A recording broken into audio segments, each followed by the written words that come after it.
Assalomu alaykum, bizning Biokimya kanalimizga xush kelibsiz. Bizning bugungi mavzuyimiz oqsillar va oqsillarning kunlik ehtiyoji.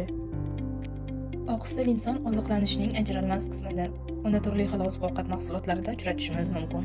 Xususan, tuxum mahsulotlarida, sut, dengiz mahsulotlari, dukkaklilar, go'sht, yong'oq va donlarda. Qaysi manbalardan olinmasin, biz iste'mol qilingan oqsil organizmda parchalanib, yangi oqsillarga aylantiriladi. Bu oqsillar turli vazifalarni bajaradi. Infeksiyalarga qarshi kurashdan tortib, hujayralarning bo'linishiga yordam berishigacha.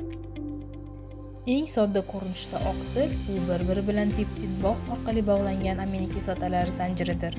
Xuddi marjon ipiga o'xshab. Bu zanjirlar o'ralib oqsilning yakuniy shaklini hosil qiladi.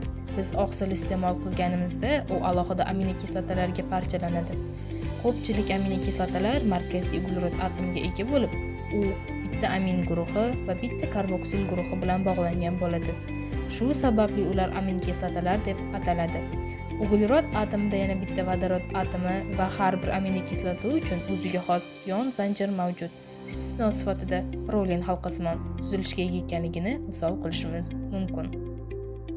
Biologik jihatdan yuzlab aminokislotalar mavjud bo'lsa-da, inson organizmida faqat 20 tasi bo'lib, ular barcha oqsillarning asosini tashkil qiladi.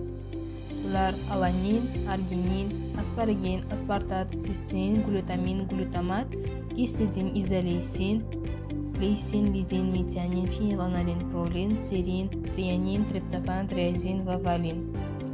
Ularni tasniflashning bir usuli organizm ularni o'zi sintez qila oladimi yoki yo'qmi? Shunga e'tibor qaratish kerak. 5 aminokislota alanin, asparagin, aspartat, glutamat va serin oziq-ovqatdan olinishi mumkin, lekin organizm ularni o'zi ishlab chiqara ham oladi. Ular almashinadigan aminokislotalar hisoblanadi. 6 aminokislota shartli almashinadiganlar deb ataladi, chunki sog'lom organizm ularni odatdagi sharoitda sintez qila oladi. Ular arginin, histidin, glutamin, glitsin, prolin, triazin. Ammo ochlik yoki ayrim tug'ma moddalar almashinuvining buzilishida ular sintez qilinmaydi. 9 aminokislota faqat oziq-ovqat orqali olinadi. Histidin, leysin, izoleysin, lizin, metianin, fenilalanin, trianin, triptofan va valin. Ular almashinmaydigan zarur aminokislotalar hisoblanadi. Oziq-ovqatdagi oqsil organizmga o'z oqsillarimizni, gormonlarni va boshqa muhim molekulalarni ishlab chiqarish uchun kerakli aminokislotalarni beradi. Ammo buning uchun avval oqsilni proteoliz deb ataladigan jarayon orqali parchalaymiz. Oqsil hazm bo'lishi oshqozonga tushgan paytdan boshlanadi. Dastlab xlorid kislota oqsilni yoyib, ferment uchun qulay holga keltiradi. Keyin pepsin ferment ishga tushadi va oqsilni kichikroq peptidga parchalaydi. Bu peptidlar 12 barmoq ichakka o'tadi va u yerda boshqa ferment ta'sirida yanada kichik bo'laklarga, dipeptidlar, tripeptidlar va alohida aminokislotalarga ajraladi. Bu moddalarning barchasi ichak hujayralari tomonidan so'riladi. Ba'zi aminokislotalar shu hujayralarda qolib, ichak fermentlari va yangi hujayralar sintezida ishlatiladi. Ko'pchiligi esa qon oqimiga o'tib, butun organizm bo'ylab tarqaladi. Hayvon kelib chiqishidagi mahsulotlar, misol tuxum, sut, dengiz va go'sht mahsulotlari bizga barcha 9 zarur aminokislotalarni yetarlicha miqdorda bera oladi. Ya'ni soya mahsulotlari o'simlik kelib chiqishiga qaramay, shu 9 aminokislotalarning barchasini o'z ichiga oladi. Boshqa o'simlik mahsulotlari esa ayrim aminokislotalarga boy, boshqalari esa kamroq bo'ladi. Shunga qaramay turli xil o'simlik mahsulotlari birgalikda iste'mol qilish orqali barcha zarur aminokislotalarni olishimiz mumkin. Misol uchun guruch va loviya, humus va bitta noni yoki suli bo'tqasi va bodom yog'i kombinatsiyasi orqali oqsil ehtiyojini qoplashga erishishimiz mumkin. Oqsilga bo'lgan kunlik ehtiyoj minimal miqdorni aniqlash asosida belgilangan.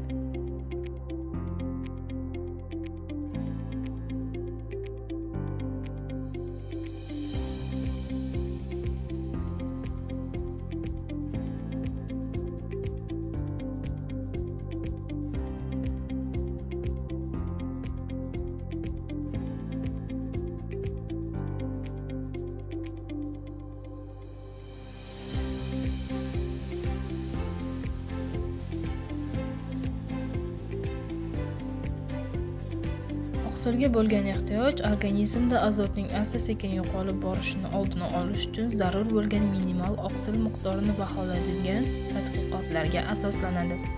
Jahon Sog'liqni saqlash tashkiloti tavsiyasiga ko'ra, sog'lom va kattalar uchun kunlik oqsil ehtiyoji tana vaznining har 1 kilogramga taxminan 0,8 grammni tashkil etgan. Oqsilning kunlik ehtiyoji yoshga qarab farqlanadi. 1-3 yoshdagi bolalarga kuniga 13 gramm, 4-8 yoshdagilarga esa 19 gramm oqsil iste'moli tavsiya etiladi. Shuningdek, zarur oqsil miqdori jinsga qarab ham farq qiladi. 14 yoshdan katta ayollarga kuniga 46 gramm, 14-18 yoshdagi erkaklarga taxminan 52 gramm, 19 yoshdan katta erkaklarga esa 56 gramm oqsil tavsiya etiladi. Ba'zi odamlar guruhi, masalan, homilador yoki emizakli ayollar hamda sportchilar ko'proq oqsilga muhtoj bo'ladi. Keksalar ham ko'proq oqsil iste'mol qilishdan foyda ko'rishlari mumkin.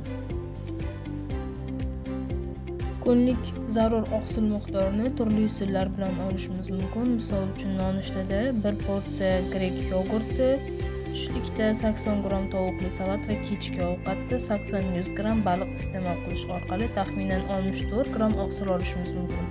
Shu miqdorda boshqa yo'l bilan ham nonushta tofu bilan omlet, yong'oq, mo'yli tost, tushlikda 1 kosa tuzlangan edamame va kechki ovqatda esa 1 kosa yasmiq va jigarrang guruch iste'mol qilishimiz mumkin.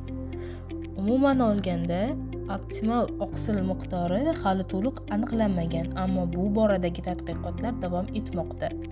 Ba'zi odamlar oqsil yetishmovchiligi xavfi ostida bo'ladi. Ularga yetarli ovqatlanmaydigan bemorlar, jarohat yoki kuyish olganlar, shuningdek, oziq moddalarining so'rilishiga ta'sir qiluvchi kasalliklar, misol uchun ichak yallig'lanishi kasalliklari bilan og'riganlar kiradi. Bunday holatlarda odamlarga boshqalarga qaraganda ko'proq oqsil kerak bo'ladi. Odatda ko'p miqdorda oqsil iste'mol qilish sog'liq uchun xavf tug'dirmaydi, chunki organizm uni qayta ishlay oladi.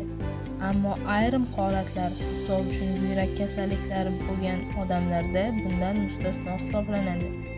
Oqsil inson oziqlanishining asosiy qismi va organizmning muhim tarkibiy qismidir. U 5 ta almashtiriladigan, 6 ta shartli almashtiriladigan va 9 ta almashtirilmaydigan aminokislotalardan iborat. Almashtirilmaydigan aminokislotalar biz faqat oziq-ovqat orqali olishimiz mumkin bo'lgan aminokislotalar hisoblanadi.